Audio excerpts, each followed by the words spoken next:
Welcome back to Creeps of the Crypt, Episode 7, the long-awaited return to Tales from the Crypt.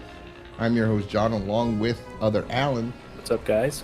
Glad to be back. We're at it again. Yeah, no longer are we doing Creep Show commentaries. Don't think those... The last one was a little rough, but if you guys ever get around to watching it, it gets a little rough there. I like the first one more. Yeah.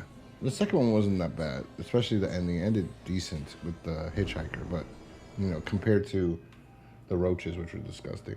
But in general, doing commentary is a lot harder than sitting down talking about an episode that's a half hour long. I mean, even an hour-long episode and just reviewing it and talking about what you liked is a lot easier than sitting and trying to continue a conversation about a movie that you're watching. So I got to give credit to people who do riff tracks and things like that. No, I agree. It's kind of an art form for sure. Even if things might be scripted, most of the time people genuinely won't know unless you tell them. So anyway, we're here to talk about Tales from the Crypt Season 2, Episode 3, Season 2, Episode 1, titled Dead Right, which aired April 21st, 1990, and it's directed by Leah Thompson's husband. He returned. Yeah, I should mention Howard Deutch. It's oh damn! You just. We'll have to rewatch that Leah Thompson short. No, she didn't. She didn't say what her husband's name was. Or our episode, how she pronounced it. She didn't say. I think it was Deutch. She didn't say his last name. She said my husband Howard directed it. It is Deutch. It's Deutch. All right, big ups. Yeah, I thought. Yeah, he directed this episode, and I mentioned it before when we did the original review of it, because he directed. Which one did he direct? He directed another episode, with Leah Thompson in it, and I was like, yeah, only Sin Deep. Out of the two, this one was my favorite episode he's directed so far. So he directed Leah Thompson, and he gets to direct the beautiful, talented Demi Moore, who. For me, I think I had a crush on her when I was a kid. I don't know what movie was it. I don't know if it was Flatliners or if it was Ghost. But I had a huge crush on Demi Moore growing up. To be honest, though, I can't even tell you like her movies, but I had a crush on her. Like whatever, I was like, oh, she's so beautiful. To this day, I think she's the most beautiful woman ever to grace. Well, that's my opinion. I know there's other women that are prettier, maybe. I actually do think she's the most and talented. Like she's like the total package in a sense. I was thinking the only woman that reminds me of her, but I don't think is the total package, which is funny, is Jennifer Lopez. Jennifer Lopez reminds me of Demi Moore, but the fact is Jennifer Lopez doesn't have a good catalog of movies, right? No, not a lot. Probably like 2 or 3 at least. And she's totally different than Demi Moore in the sense that Demi Moore only has film and TV, and J-Lo has music. And J-Lo's music is better, I think. She should be more known for her music than she should be for her acting. Mm-hmm. Now, I haven't seen all of J-Lo's stuff. And, there was a show she did. It was a cop show that looked interesting with Ray Liotta, but it didn't last long. There was that stripper movie that she made that I didn't see. There's a lot of J-Lo stuff I haven't seen, so I can't really criticize everything. I know there was some films with her that I liked, like Enough. Were you a fan of was it Out of Sight with George Clooney, or our guy George Clooney? No. Always Smiling George? No. I barely remember that movie. No, I don't remember. I remember the movie. They're stuck in. I don't like that movie at all. I don't like George Clooney. I really don't like George Clooney, and he probably did fuck her. I don't know. Hey, good for him. I mean, there's that one, and then Ghost, and she had an appearance in that Charlie's Angels movie. Yeah. The last one. The last thing I saw Demi Moore in was in a movie with, I don't know if Scarlett Johansson's in the movie. I think she is. Scarlett Johansson's in the movie. It's about it's kind of like Very Bad Things, but for women, but not like Very Bad Things. Like, so that women have like a stripper come over and like he hits his head and he dies. And it's at their, like, they went to like this condo beach house shit, but next door the neighbors are sex addicts and they just want to, and it's Demi Moore and David Duchovny, I think. and they wanted to have sex with Scarlett Johansson. I think, I believe. I don't remember. I haven't seen that movie in a long time, but yeah, that was the gist of that movie. One of those erotica movies or the It's a comedy, people's fantasies or dark, into a movie. dark comedy. I think. Let me hold on. Let me see. Hold on. Let me look it up for a second. Because I want to see. It's randomly making me remember of there was another movie kind of like that where they had Liam Neeson and Amanda Seyfried as the young girl that the I guess what was her name? Carrie not Carrie Ann Moore. Or, what's her name with the redhead from Boogie Nights? Julianne Moore. Julianne Moore, yeah, it was her and Liam Neeson were like had this weird love triangle with that girl from the Mean Girls, Amanda Seyfried. Are That you weird fucking... erotica. Oh, she was on Empire. I can't believe that. So she had a fucking bit part on Empire. So 7 episodes. Oh, Debbie Moore did 7 episodes of Empire.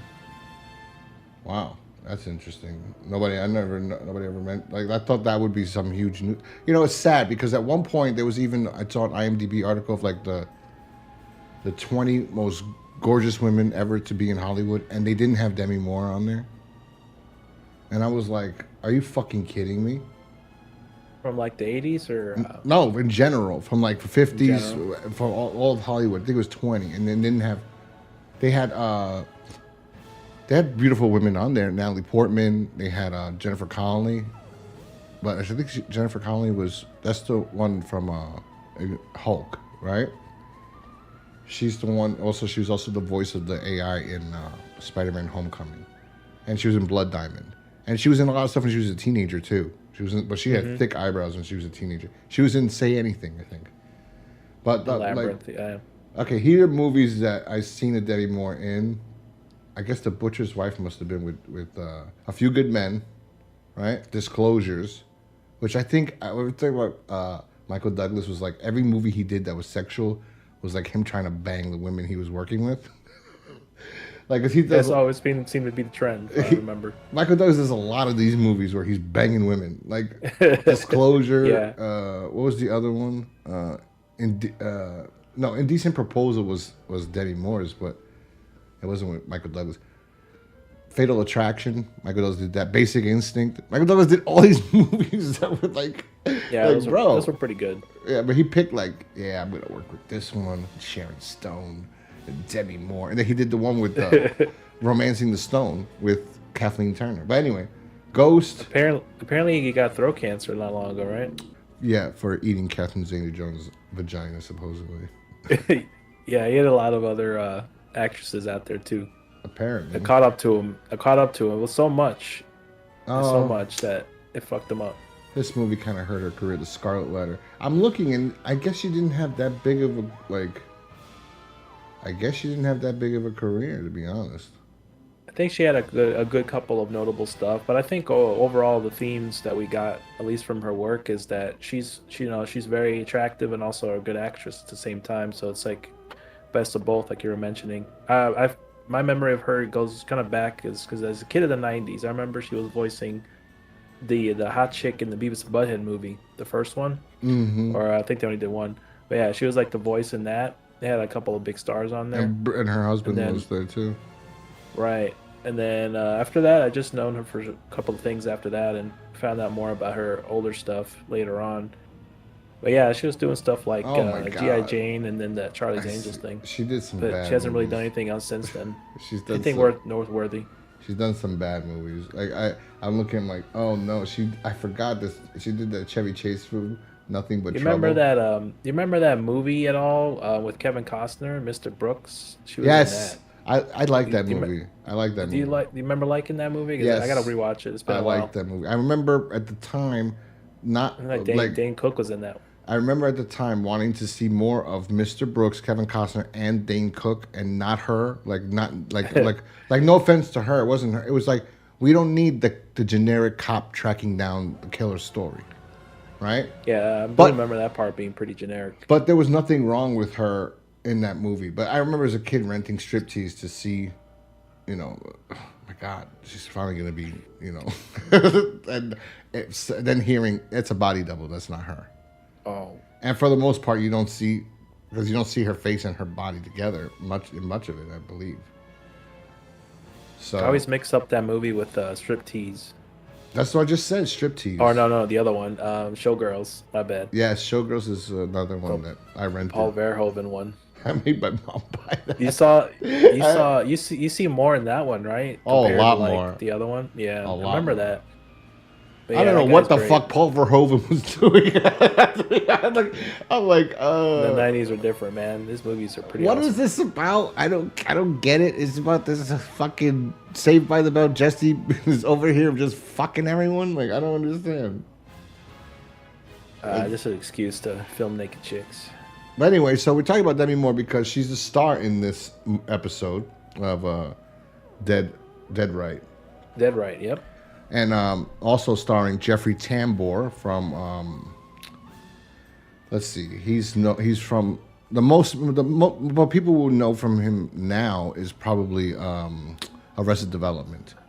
He was in Hellboy as well, and he had a role in that Jim Carrey Grinch movie. That's how I know him from. But yeah, he's been an actor that's been working for a long time. And he's been in a lot of different things. If you see the guy's face, you'd know. You know him from something at least. I remember him mostly from the Larry Sanders Show. He played Hank, and there was one episode. Let me tell you about this before we get to the episode. So this episode of the Larry Sanders Show, he wants he's got a deal, like a side deal, because he's basically the Larry Sanders Show is Gary Shandling is playing like Jay Leno, right? It's a series like that, and Jeffrey Tambor plays Hank, but it's more like Johnny Carson and what was that? The guy McMahon, Ed McMahon or whatever, Yeah. like his sidekick, right? Like that. So. Hey, Ooh-ah. Jeffrey Tambor was the sidekick, right? So his thing was, "Hey now." That's what Howard Stern took the "Hey now" from Jeffrey Tambor. So you invented it. Yeah, no, Jeffrey Tambor is the one that did "Hey now." Is Hank Kingsley? I think that's his name, Hank Kingsley. So he got a deal, being like the Florida orange guy, and he really needed this because he needed the extra income, right? So he was going to be the sponsor, the promoter, the new face of this orange shit. It's just oranges, So he wants this gig so bad. So the woman's coming. She's going to come see him and meet Gary Shandling to approve or whatever. And so he's really like, oh great, whatever. These two writers on the show find the tape in Hank's office. They're like, look, grab a tape. We'll record this episode from Hank. Maybe he has a tape.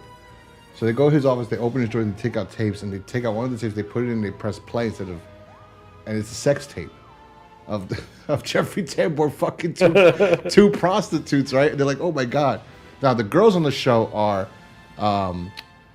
the guy from 24, the president, David Palmer's wife, right? David Palmer's wife is Nice. on the show. She's I believe the secretary for Gary Shandling, and Janine Garofalo is also on the show. And Sarah Silverman later on, she would be on it, but she wasn't on this season because she was too young. So Janine Garofalo was there, and they're all the girls and the guys are watching, and they're like, holy shit, Hank has a huge dick. Like that was the whole thing. Like they couldn't believe he was so big. The video was funny because he was like, come on and say hello to Mr. Happy, right? And then, so this is a big thing because they like supposedly they make copies and it's going all over the place, right? So now it's like, oh shit! Now they have a guy that's the executive producer, and he's Rip Thorne from Men in Black and also Dodgeball, Duck Dive, whatever. And then what was this? Who's the Freddy Got Fingered? He played the dad, right? So Yeah. he's the executive producer. He's like, don't worry about it, kid. I'll have everything wrapped up. He goes, holy shit, what the fuck was Frank doing? He does all this all the time. So then he tells Hank, don't worry about it. It's going to be fine. And he goes, oh, we're going to have to fire Hank. Like it's getting out of control, whatever. So then they find the tape. Because you find the tape? Yeah. Well, Gary Shandling goes, well, we should probably watch it first, right? So they go, okay. So they put it in, they watch it. They're like, oh my God. Is it just me? Or does he have a huge dick? Gary Shandling says that to the guy, and he goes, "Who knew, right?" Or whatever. So they said maybe it's it's the angle because he knows he doesn't want to make Larry feel bad, right? He goes, "No, it's the angle, whatever." So later on, Rip Thorne says, "Don't worry, we scrubbed it. I got the last tape. Don't worry about it, kid. I got the last one here. Haha, right? And everything's fine." And he goes, "Oh, thank God." You know, Hank is so happy and everything. And the woman came to the show to approve of Hank, but she didn't really like Hank to begin with. That's why she was coming. And so all of a sudden he goes, he goes, "So where's the other tape?" Right? He goes, "It's in your office, kid. Don't worry about it." He goes, "Okay." So then he comes out. He goes, "Oh, I'm so happy. Everything's okay." He was freaking out the whole episode. It's a great episode. So he goes, where's the girl?" And she goes, "Oh, she's in your office." And he goes, so he goes in the office and she's watching the video. And he goes, "Oh my God." And he starts crying. He's like, "I'm so sorry. This is not, don't let this be like a representation of me. It's not. This is something separate, blah, blah, blah." He goes, "Listen, please, I really want this job. I'll do anything. And then her eyes just go down to his dick. Then it cuts and it goes to the commercial of him as the orange guy and trying to sell the oranges. And then Gary Shandling's sitting next to him, or standing next to him, and they're both watching it. And when it ends, Gary goes, "Who'd you have to fuck to get this job?" And they both start laughing hysterically, and the episode ends like that. It's the greatest episode ever. I don't know. Check it out now. I don't know if that was improv or not. That last line, it was fucking perfect. It was so. It closed the episode. I was like, "That's the best. This is the best episode ever written for ever."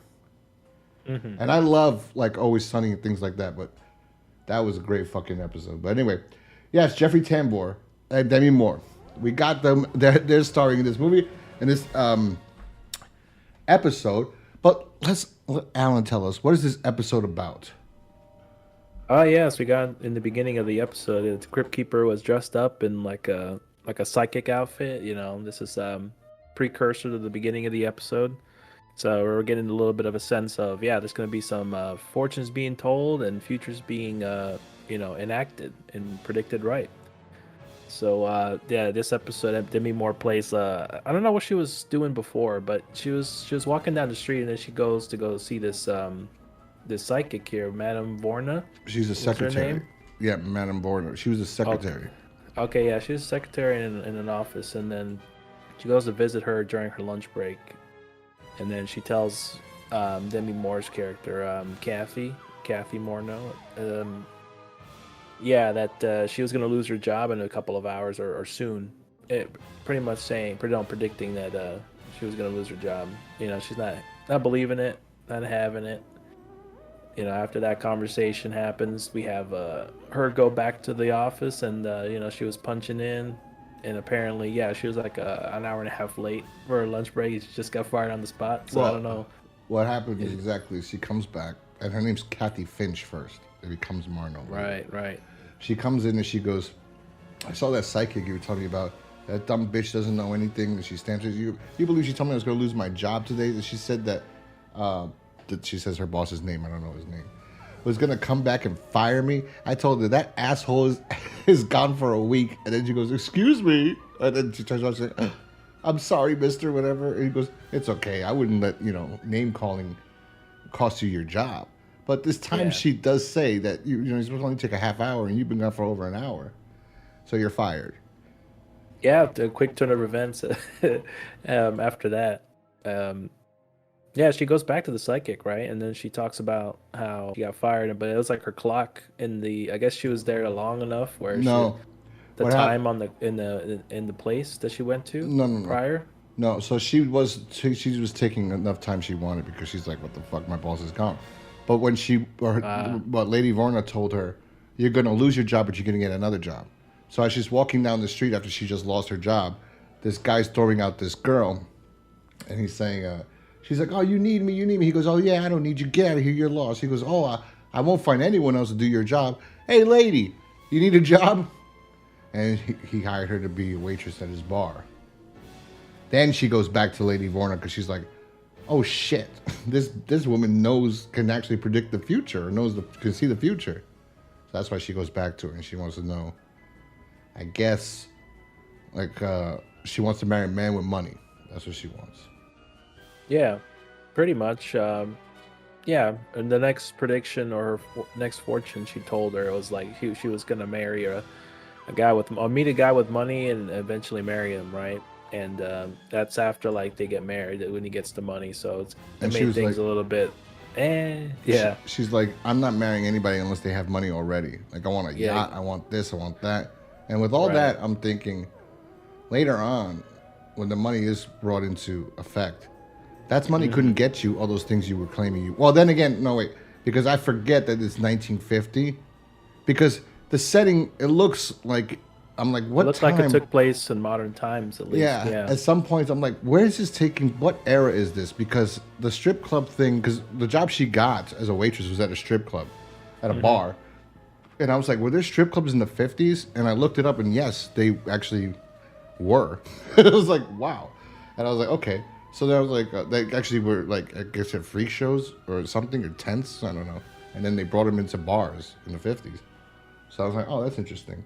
So, but so Yeah, there she, was no clear distinction on what year it was taking place. mm-hmm. You find out a little bit later, as near the end of the episode. We'll get to that later, but yeah, that's when you know what. At least that's when I knew that it was in 1950s. You know There's like that. a small little goof that I read on IMDb. They said, yeah, because she makes a line later on about, yeah, I'll Oh mention wait, it we got later, to but yeah, mention talk about to get to him. Yeah. So she yeah, tells him she's gonna marry somebody, get money, and then, but he's a big man. She told him he's a big man, and then yeah. go ahead. Right. And then we kind of cut back to the bar that she got hired on right on the spot. If only it was so easy to get a job like that these days. Although it's almost not that hard, but it just depends. People want to put the effort in. But yeah, she's working the bar there, and then you see this big guy like Madame Vorna mentioned coming into the bar, and the Disgusting. boss told her apparently he's a good customer or he's a frequent customer there. Yeah, to treat him well because he's a good Yeah, customer. treat him well, and Demi Moore's character is just disgusted by him.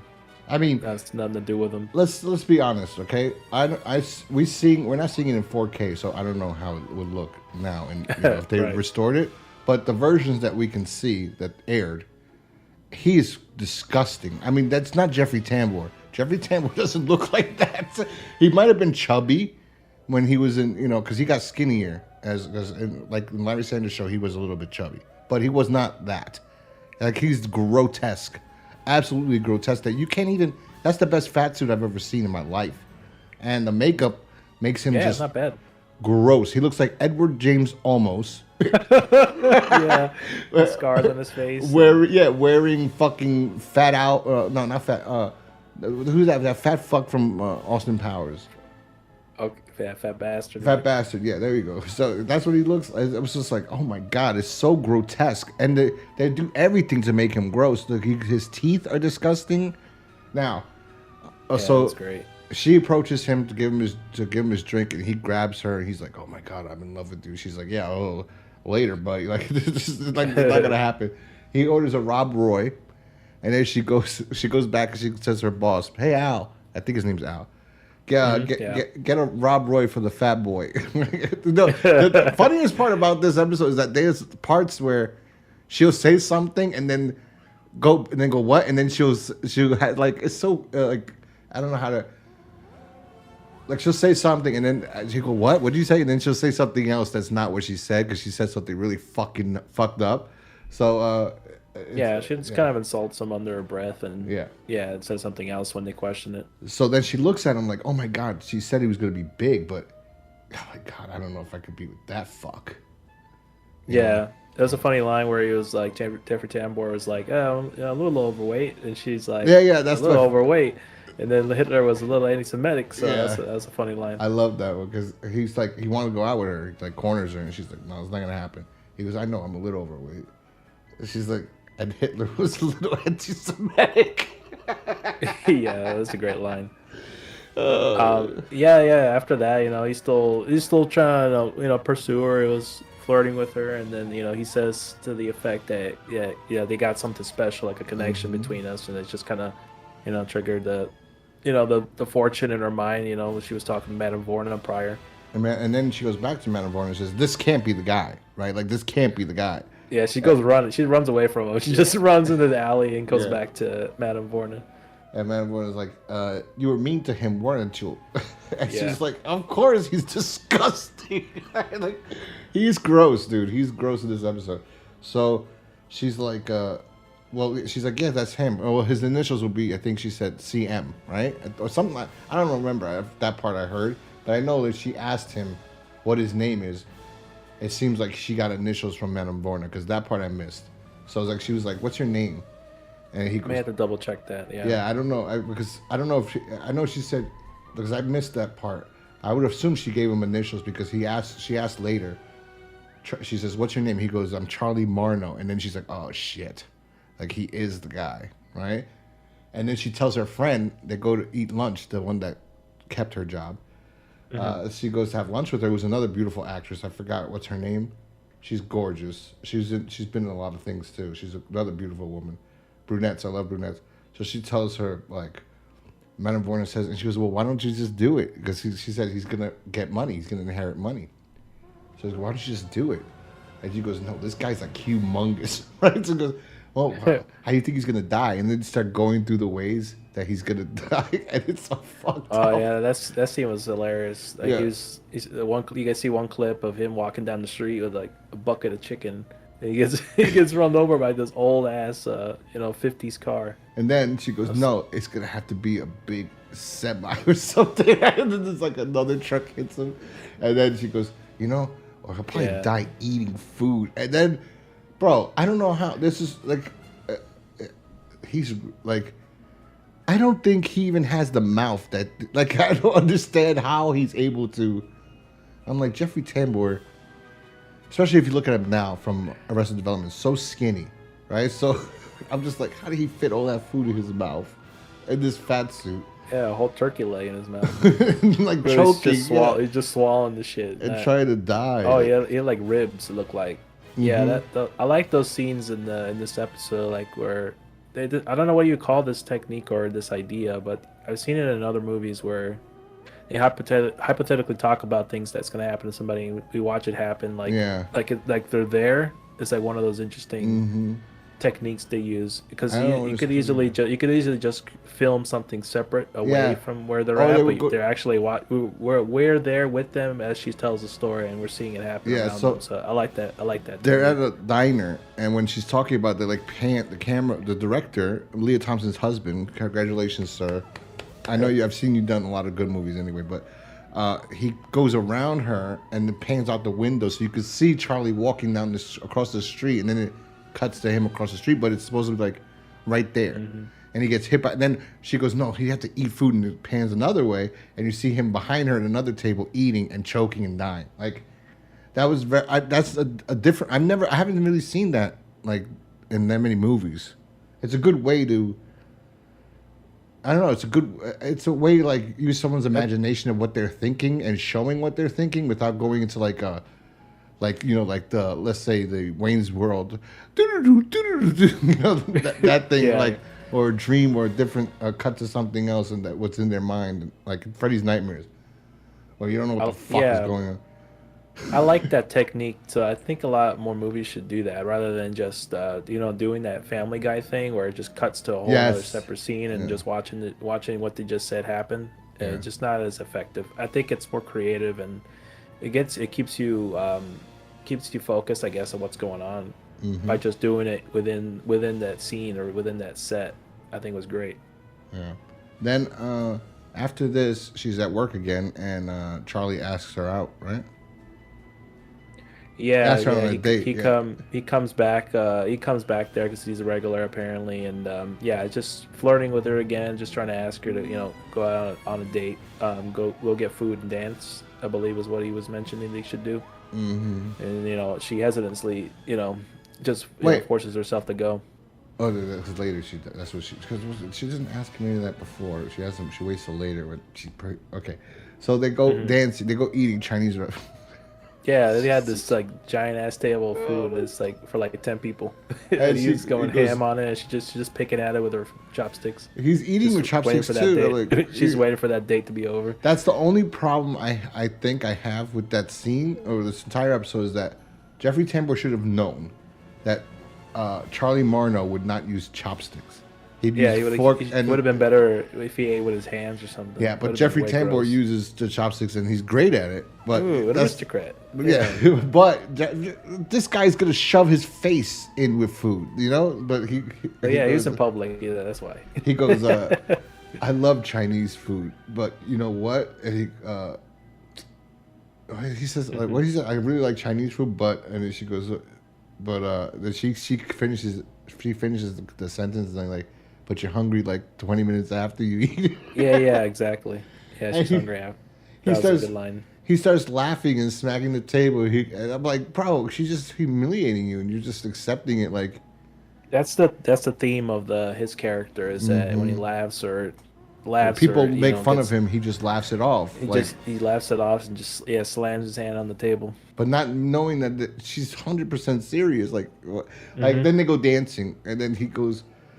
No, they go see a movie afterward. Oh before yeah, dancing. yes. It's very short, but one of the things I wanted to point out in this scene is they're watching a movie from the time, right? Black and white, the werewolf. Yeah. He has two giant ass buckets on his lap.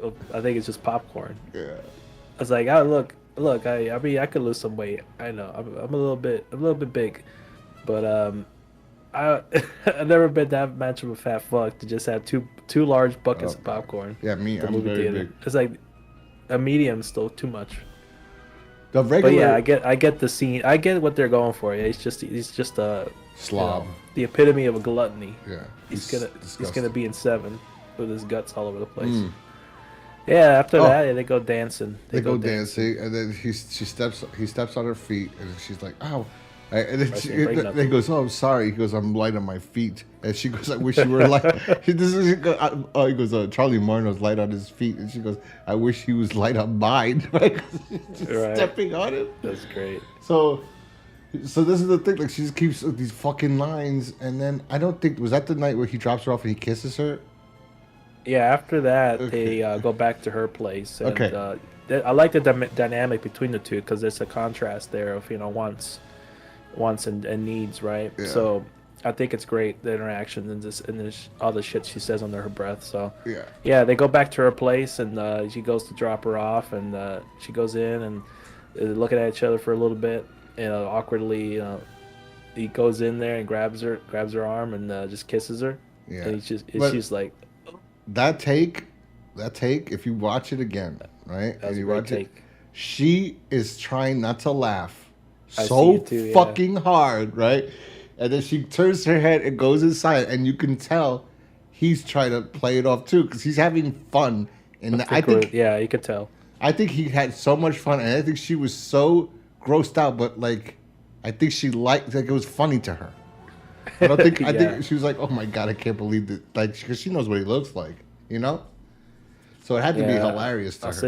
I'll send you a screen cap because you could tell. Right there. She tried not to laugh. Like it looked like she was trying to act like she was disgusted or just really wanted to get away from it. But you could tell, like if you look at it, she's smiling. And the director didn't say cut, so Charlie goes. He's the next scene after that, he's smiling too a little bit, like holding it in. But of course, it could be because he's happy about the date. But I think he wanted to laugh too.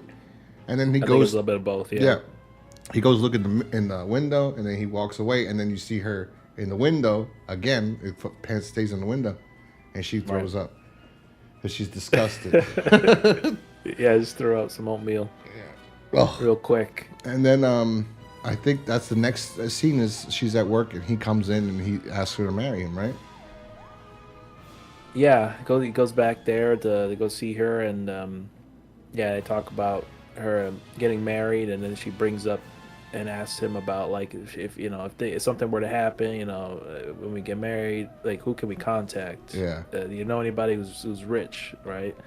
And he's like, oh man, I know an uncle of mine, who owns a factory. It's worth a lot of money, but they don't really talk and stuff, and that's kind of about it. All that she had to hear to convince her to go marry this guy without really looking into it too much. All right, we'll Charlie. find out a little bit later. I'll marry you. So quick. So quickly. What's that drink he orders? You ever had that? The Rob Roy? No. I've heard of it. I've never had it. Let me look it up real quick. More of a Roy Rob or something. Rob Roy. Rob Reiner. No, not Rob Reiner. But man. I'm She's more of a gorgeous. whiskey sour guy, And or that's old fashioned. the saddest part is that they get married, and then they have to have sex. They gotta consummate the marriage, and Yeah. she's sitting there in shock, with In holding the bed, she's in cigarette. bed like, oh my god, I'm really gonna do this. And then in my mind, I'm thinking like, there are women that really used to do this. Now I think women have a lot more options, right? I'd say so, yeah. Yeah, I mean, they don't need a guy for anything. They could just start an OnlyFans account, no matter how. They could look like Charlie Marno and be a woman, and there'll be guys out there paying money to see her naked or eat food. I mean, There's always a niche, yeah. yeah. So it looks like an interesting drink. What's in it? What I gathered is it has like some vermouth, Vermouth. and Vermouth. Yeah, vermouth. vermouth and Scotch whiskey and some bitters. Yeah, I guess depending which one you get, but it originated from the bartender that made it sometime in the 1800s in New York. Probably disgusting. It's one of those prohibition drinks, so I'll try it. Looks pretty alright. It looks disgusting. That's what it looks. I'd rather have a vodka martini, Bond style. I don't know. When I used to get drunk in weddings and shit, especially when the bar was free. Yeah, I mean, that's the reason to go. I get everything. I don't give a shit. I'd be like, I got whatever. pretty lit last time, yeah, when I went to the wedding. I drank so much one time. I don't know how I didn't black out. I was at one wedding and I was drinking so much, and I had so many different drinks. I was like, yeah, let me try a Jack and Coke. I've never had a Jack and Coke. I'm 30 years old. I never had a Jack and Coke before in my life. Let me try Jack and Coke. It ain't bad. I had a gin and tonic. I hate gin and tonic. For some reason, I'm like, yeah, give me a gin and tonic. I had White Russians I like, but again, the milk. Yeah, we talked about it before. Yeah, you can make it at home. It's great. You can make it at home, but yeah, don't order it at the bar because they never check. Yeah, we did talk about it on an episode that we had to delete because it was destroyed. But anyway, back to this episode. So they get married. The great acting in this is so amazing. It's like her being disgusted, and he's like, "Oh my god, we get to bang Demi more." But then he kisses her. Right? No, he doesn't kiss her. He touches her stomach or whatever, her chest, and then he lowers it down, and he kisses above her breast. Right? Yeah. Then he goes up to her mouth and he kisses, and you can see again that she wants to laugh so hard she can't take. Like this is probably great to film. Yeah, when he kisses her, the first kiss, you could see like her. She's like, right before you kiss her, you could see in her face she wants to laugh. It's very, very subtle. Yeah. Like a millisecond of her. You could tell her upper lip moving up. You could tell she's like, oh my god, this is hysterical. Like kudos to her for holding it in. Yeah. I wonder how many times they had. Not there when he actually kisses. This. When he actually goes to kiss her, you could see. Let me see. You could see like she's like, oh my god. She's like, I can't believe it. When the camera starts panning, like ever so slightly, I think. She's like, oh my goodness. Yeah, I need an instant replay on this, but yeah, you're gonna have to watch that at home, everybody, on YouTube. I'm not imagining it. I'm telling you. It's great. Yeah, you have to notice it, because like this is probably like the third time I watched this episode, so I noticed a little bit more things as I watched it.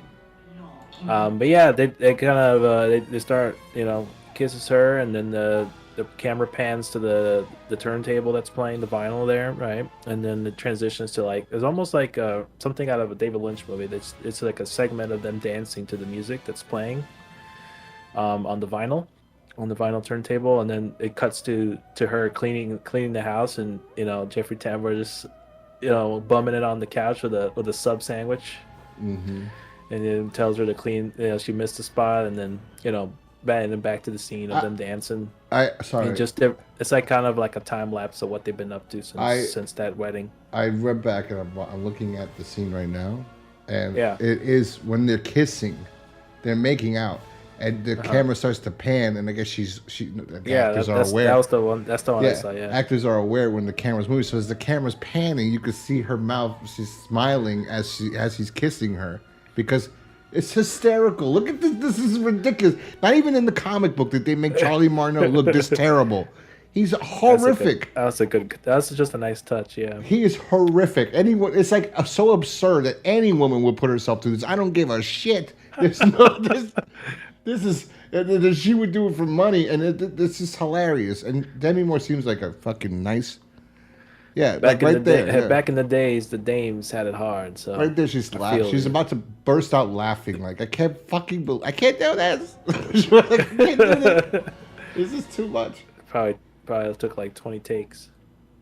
I can imagine him really just fucking with her throughout the whole thing, you know, and her laughing, and then him playing into it so much. Because when you you're you're a different person automatically, you know. So I don't know. And they play. Yeah, you mentioned they play Heaven. I'm in heaven because Charlie's in heaven. She's in hell. She's like, oh my god, his shitty underwear. I gotta clean his shitty fucking underwear. Oh yeah, there's a scene of her doing the laundry in his big ass tidy whities. She goes. And then she takes a shot of of a drink afterwards after he leaves and squeezes her ass. Yeah. Some kind of some vodka or something. Ugh. And then afterwards, they're back in the bed again, and she tells him she's got a headache, and he's like, "Oh, again? Yeah, what's with you?" So it's like a couple of months have passed, I think. She mentions. Yeah. But yeah, he's just like, oh my god, he's like taking up most of the bed, and his stomach's hanging over. The only thing that in 1950s, those are oddity because there weren't a lot of fat people back then. Not 1950s. Women didn't have short hair too. Oh, there's that, yeah. Yeah, but I mean, it's Demi Moore. So, I think of this. What do you think of this 50s lingerie? Look at this. Oh yeah, that part too. Yeah, I think she's trying not to laugh. She's trying so hard not to laugh when they're dancing. Yeah, so if you guys want to catch that's the part when they're dancing. I'm in heaven. She loved doing this episode. I think. I really do think she was having a blast. I feel that. I feel that for this episode, and I feel that for like other episodes I've watched of Tales from the Crypt. I think, it must be a hell of a blast filming on that set. Jeffrey Tambor, where she won't fuck him. He's like, again, but he's like, so like, this is not the first time. This is like, she's probably fucked him once since they've been married. She won't do it again. He's so miserable. Look at his face. He's like so miserable. But like, oh God, again with this? I mean, when am I going to get some? That was the whole point of getting married. Right. And then she asks him, what about your uncle? He goes, why would I hear about him? And she flips the fuck out. And she goes, that stupid bitch, man. Vorna, she's so pissed off. Oh yeah, because it's like a whole investment she was doing, and she had to fuck this guy, and she was disgusted by. Yeah, I mean, Jesus Christ. I mean, honestly. So she said that they spent 3 months together of all dealing with all that stuff. Oh my God. Him being a fat fuck, and her cleaning the house and having to fuck him. So that's torture for a lot of chicks these days. So 3 months. This is Demi Moore in her prime. She started making complaints like Phil Leotardo over here. She's beautiful. She's absolutely beautiful. This is 1990. I think probably. This is probably Demi Moore in her prime. I think she was. Howard Deutch. Did he direct? Pretty good. I think he directed One Crazy Summer. Did he direct one? No, he didn't. But she's in that too, with John Cusack, another Hollywood asshole. But she was your favorite, John Cusack. She was in that movie. That was a good movie. I like her in. But okay. But yeah, so then after that, she tells Vorna it's over. She's gonna leave him, whatever, and that she was wrong. There's no way. This guy's a loser. He's got nothing. And she goes, he will inherit the money. And then she goes to the fucking supermarket or some laundromat. I don't know what the hell. And she goes to the vending machine. Some supermarket. Yeah. So she put in his money in for opening a fridge of bread. Yes. No. Oh, I don't know. Because back then they had weird things. So yeah, you could buy food from trays. It looked like a place. Yeah, it looked like a place where you buy bread or something. Or no, they have food. They have food in the cakes and shit. They used to have those vending machines that you. Yeah, I've never seen them before like that, but they look pretty cool. Because they used to trust people. Because they used to trust people wouldn't steal. Yeah. Same thing with the newspaper thing. 25 cents. Take one. Yeah. Big ups. So she puts the money into one of those machines, and a crowd full of people start rushing her, and then she's like, "Oh, you want a millionth customer, and for that, it win $1 million." Back in the So there's 50s, I wonder how much that is today. that's I'm gonna look it up. Even in the 90s. As predicted by Madame Vorna, right again. If it was, she probably could have, because I was just what I was thinking, because it was shot that you could, timeless. I mean, besides the machines and the music and the TV, you really can't tell what year it is. The clothing, it's nothing is like too in your face, like this is the 50s. The cinematography I feel like it could be, but it's like very subtle. Yeah, so we're looking at $1 million in the 1950s is worth $12 million right now. Check that out for inflation. Wow, yeah. Well, she could get. That's some righteous bucks. I don't know. She couldn't get a yacht, but she could get a lot of shit for $12 million. Yeah, so after she, like the fortune came true. She got money. She got money somehow, some way. So it did partially come true there by her predictions. She goes home. Oh, what did she say? She says, she says, I can't wait to tell Charlie. No, wait. She goes, Madame Vorna was wrong, that stupid bitch. And then the reporter goes, what'd you say? And she goes, I'm so glad to be rich. And then she goes home, and Charlie goes, Cathy, is that you? And she goes, yes, it is, you fat, disgusting slob. Just going ham on him now. All the insults coming out. Oh, she's like... And he's still oblivious to it. He's like what? Like, what's wrong, dear? And she's like, fuck you. That's what she's like, I'm disgusted. You're gross. You're a piece of fucking shit. Take a shower. Eat a salad. Do something. You're disgusting. I'm leaving you. Mm-hmm. But all this has been absorbed by Charlie.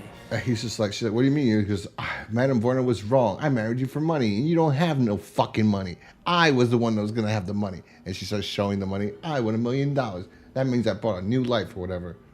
Mm-hmm. And he grabs her, and the money falls. Some money falls. She goes, keep it, you fucking piece of shit. Basically, it's like, that's like your severance package for being with me. She goes, I'm leaving. And then fucking Charlie goes nuts. And this is the scariest thing, especially if you're a kid and you saw this. You'd be scared of fat people the rest of your life. I think I think if you're like 4 years old and you saw this scene, you'd be scared of fat people. Yeah, he's in denial and anger at the same time, and he starts acting up, and then he goes walking towards the kitchen again as she starts to leave, and stares at the cutting board with all the food on there, and grabs the knife. And the funny thing is the turn, because you never saw him get angry before, so we don't know he has this in him. You know? Yeah, it's like a rage. Rage. It just built up in him. Yeah. Like all the insults he's ever heard that he laughs off just comes out at this one time, and he's like grabs the knife, he puts it behind his back. He says, Cathy, if you leave, if I can't have you, nobody can. And then he shows the knife. She's like, Charlie. If I can't have you, nobody can. And he with goes, another 10 stabs to the chest. Oh my God, screaming. Oh my God, it was great. Fabulous. And then we get the turn, which was funny, because then they go, Madame Vorna, they even know her. They go, Cathy Finch married Charlie Marno because she was told by Madame Vorna that he would inherit a large sum of money. Charlie ended up murdering her, and he did inherit a lot of money. Whatever, basically, he inherited all the money she won after he killed her. And I was like, how fucked up is it that she couldn't tell her? She couldn't see that she was going to win, or she just saw that she was a gold digger and was like, no, I'm not going to say anything, let this play out. Because she did nobody a favor. Like, I guess maybe she did society a favor by eliminating this fat, grotesque slob and then killing this gold digger at the same time. I guess, maybe.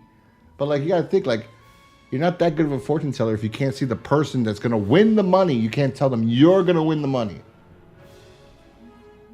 Yeah, it's one of those things where you can kind of go about it either way. Um, I guess my guess should maybe like they never explained it, but I guess I could say that maybe she only sees partial fortunes, so it's hard to maybe get too descriptive. Yeah, but But at the same time, I could also see her not saying anything because she was a bitch the whole time anyway yeah. during the interactions. But yeah, overall, we also get a shot of you're talking about how there's a new newscast talking about her story, and then we get a shot of her grave, and that's how I knew at least what the year it was. So it said 1950 on her tombstone. So Yeah. that it's one of the oddities or one of the goofs that I read on IMDb was because she had a line in the episode talking about Jeffrey Tambor's character where he's so fat he's probably got his own zip code, and then the thing that I saw was like zip codes I guess weren't introduced till like 1963, so that's kind of like a small goof there. Yeah, that's how we described. You see the tombstone there. That's how we know what year it is. Yes. Yeah. That's why I was wondering what. Yeah, until the end, I was like the 50s. And I'm like, but it doesn't. It's not shot like that. Cinematography is not done to like when I think about the 50s, I think bright, right? I think blues, reds. I just think of the bright 50s. I think of Happy Days, neons and shit. When I think of the 40s, I think dark grays, So Yeah, that's a certain like tone, Yeah. color tone to it that you associate with that time. But it didn't really. I guess that wasn't really that important. But no, knowing how things end and everything was more yeah, more yeah. worth the journey. Yeah, the year doesn't really matter. We're just So, we're getting technical there. But so- after we see her grave, Yes. we see Charlie, go on the electric chair. Yeah, Not similar, but yeah, it just reminds me of like the first episode because it had to do with executioners and but it was death done penalty. very quick, Very quickly, very quickly, and the person that was reporting about it was talking about how it is like the largest last meal a death row Yeah. prisoner had. It's So they never said so what he fucked up. ordered, but I'm sure he ordered the shit ton of Chinese food probably. It was so fucked up. It's like, as you would imagine, they said it was the largest amount of food any inmate's ever received. I was like, oh shit, Charlie's still getting fucking dissed even at his death. And then Right. Madame Vorna got celebrity from this, and people were going to see her to ask her. Like, I'm like, why are you going to her? She fucking totally got this woman killed. She should. All she had to do was say, "You're going to win $1 million." That's it. That's all she had to say. And then, oh great! And then she was so Charlie. She was like, ugh. That's no episode. We would have not had an episode.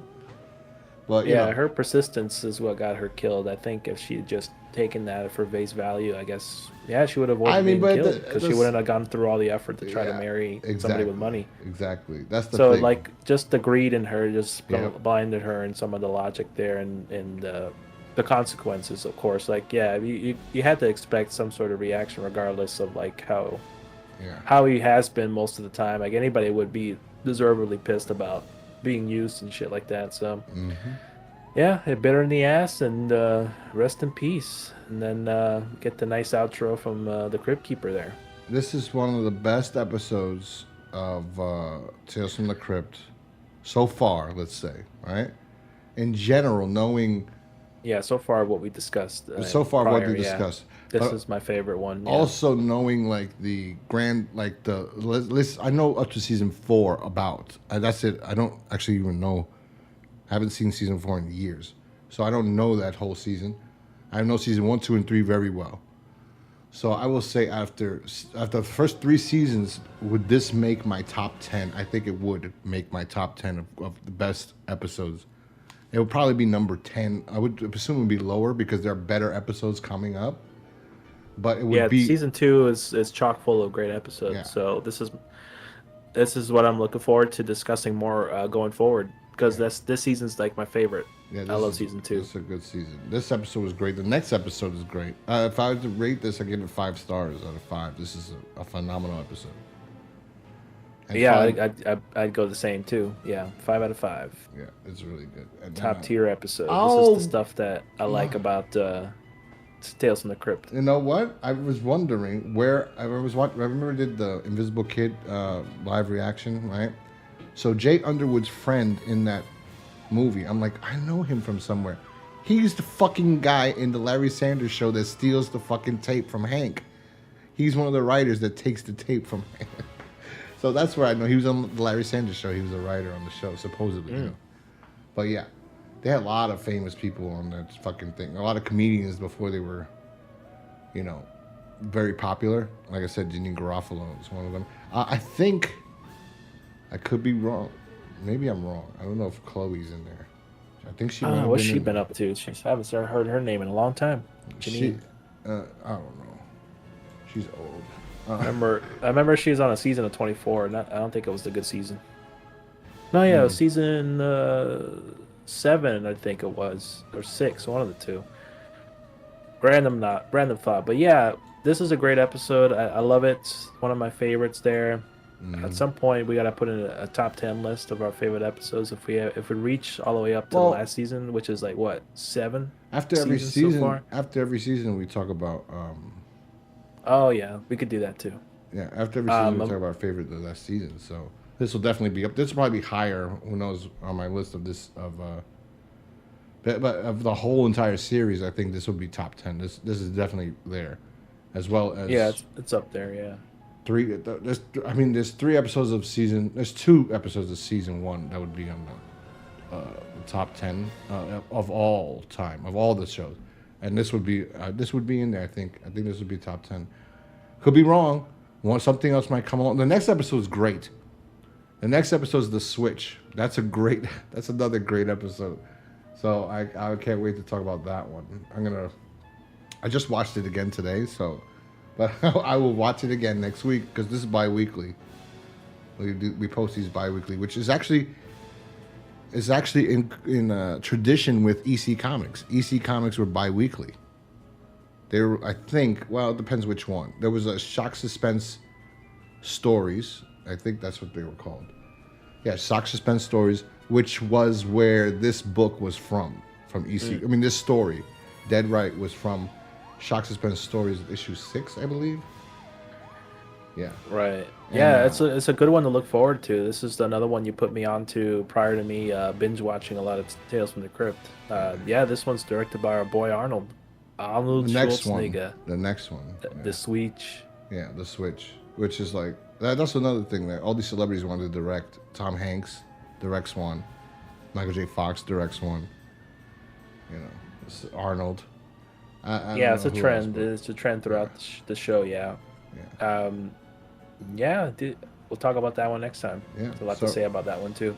Anyway, as far as this goes, this is a great episode. I love this episode. We can't blow this episode enough. So that's why we talked about it for so long, and we talked about the 2 people in it that are great actors. I'm surprised Demi Moore is still not doing acting. In more things she should be, but she's got Bruce Willis and his problems now, and I'm pretty sure that's a big strain on the entire family. Even with all the money he's made, that's a big problem. So, God bless them. God bless Demi Moore. But anyway, yes, I love this episode. 2 great actors. Great episode. A great way to kick off the season. And I can't wait to keep watching. This reignited my love for Tales from the Crypt. And I'm kind of like, why did I waste 2 episodes on those other shits? We're going to be watching good episodes of this, but... You should have ejected out of a Freddy's Nightmare. That's another nightmare. I mean, Creep Show was fun to watch, and it wasn't bad doing the commentaries. It was just... It's different, a different animal. It's almost like watching or reacting, but reacting, you actually have to like, I mean, it's different than commentary. Commentary, you have to keep talking, right? Mm-hmm. Reacting, you don't have to keep talking. You can actually sit there and digest this show, and you're digesting the right. program, but and you're just reacting to how it comes. But when it's so boring, like it's so fucking boring. Anyway, what we have to work on besides this is we have to start seeing how we're gonna go on camera because people are complaining about that. Like no video format, and like it's hard enough to record the audio alone, let alone do what video as in like showing the episode, like you do on us showing us just showing our. Fat well, I don't asses. mind. I don't mind, but I don't know how much of a really extra. I don't know how much better it's gonna make the show. I really. know, that's what I'm saying. But that people are like that though. That's the thing now. Everything Yeah, has to be. weirdos. Everything Everybody has has to to see on somebody. video. Yeah, exactly. That's why my videos. It's so weird. I don't know. People are just they like it. Hey, I can okay. see that. I do listen to some podcasts that have that element, but it's not make a break for me. I don't know. Anyway, so that's that. Thank you, Alan, again for joining me for this, and we will see you guys next time when we review the Switch.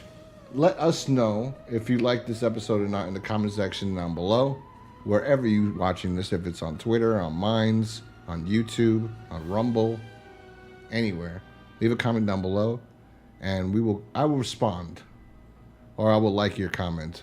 If it's a good comment. If it's a bad comment, I might still respond just to be an asshole. But anyway, we will And talk. I'll get screenshots of the comments. So thank you, Yeah. people. Thank you.